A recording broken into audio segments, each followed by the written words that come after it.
Rape তো রেপই, rape তো দুইটা অসৎ পুরুষ আর নারী যখন একত্রিত হয় বিবাহ বহির্ভূত পন্থায়, সেটার নাম রেপ হবে। বিবাহিত জীবনে রেপের প্রশ্ন আসলো কেন? এর মাধ্যমে স্বামী স্ত্রীতে ঝগড়া লাগিয়ে আমাদের আদালতগুলোতে এই মামলা দিয়ে পরিপূর্ণ করে দেওয়া এদের উদ্দেশ্য।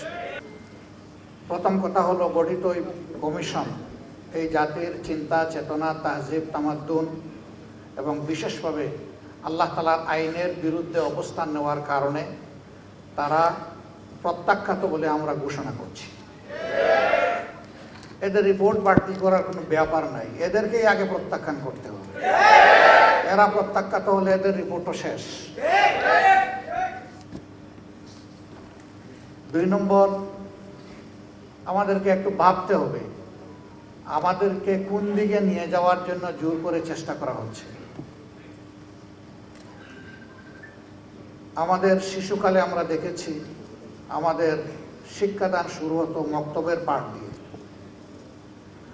সকালবেলা মক্তবে যেতাম, ওখান থেকে আসার পরে গোসল করে মা কাপড় পরিয়ে বই হাতে ধরিয়ে স্কুলে পাঠিয়ে দিতেন। এখন খুবই পরিকল্পিতভাবে সবাই মক্তবের এই ধারাকে শেষ করে দেওয়া হয়েছে। বাচ্চা ঘুমাচ্ছে, তাকে কাঁধে ফেলে মা স্কুলের দিকে রওনা করেছেন, ওই মক্তবে যাওয়ার ওই সময় এটাই কেড়ে নেওয়া হয়েছে। ইকরা বিসমি রাব্বিকাল্লাযী খালাক দিয়ে যে শিক্ষা মুসলমানের বাচ্চা শুরু হওয়ার কথা, সেটা অন্য কিছু দিয়ে স্কুলে গিয়ে শুরু হচ্ছে। এই জায়গাটা শেষ করে দেওয়া হয়েছে।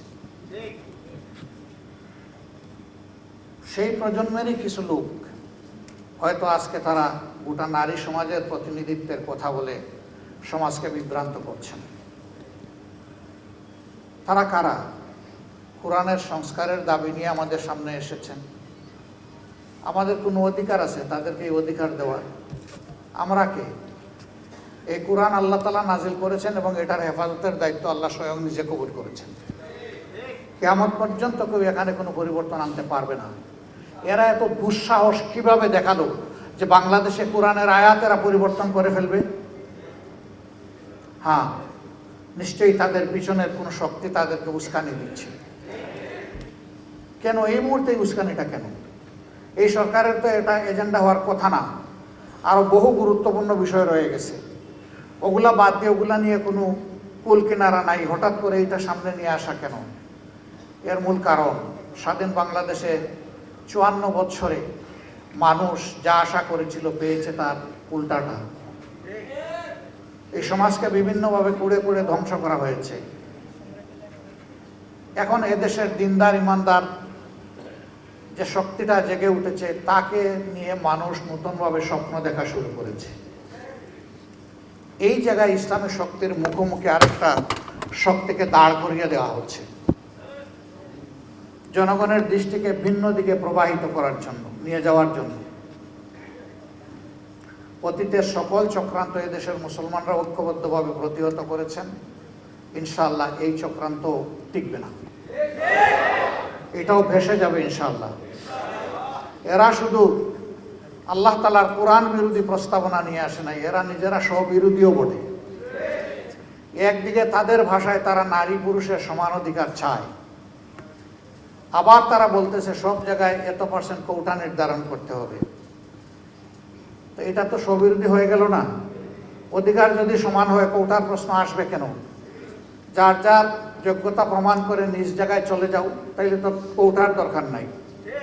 কোটা দেওয়া হয় পিছিয়ে পড়া বংশকে তাদেরকে সুযোগ দেওয়ার জন্য। নারীরা এই দেশে পিছিয়ে পড়ে নাই। নারীরা আমাদের মা, আমাদের বোন, আমাদের কন্যা, আমাদের ইজ্জত এবং সম্মানের প্রতীক। এরা তার সব কিছু তছনছ করে দিতে চায়। পরিবারে পরিবারে এরা দাঙ্গা লাগাতে চায়।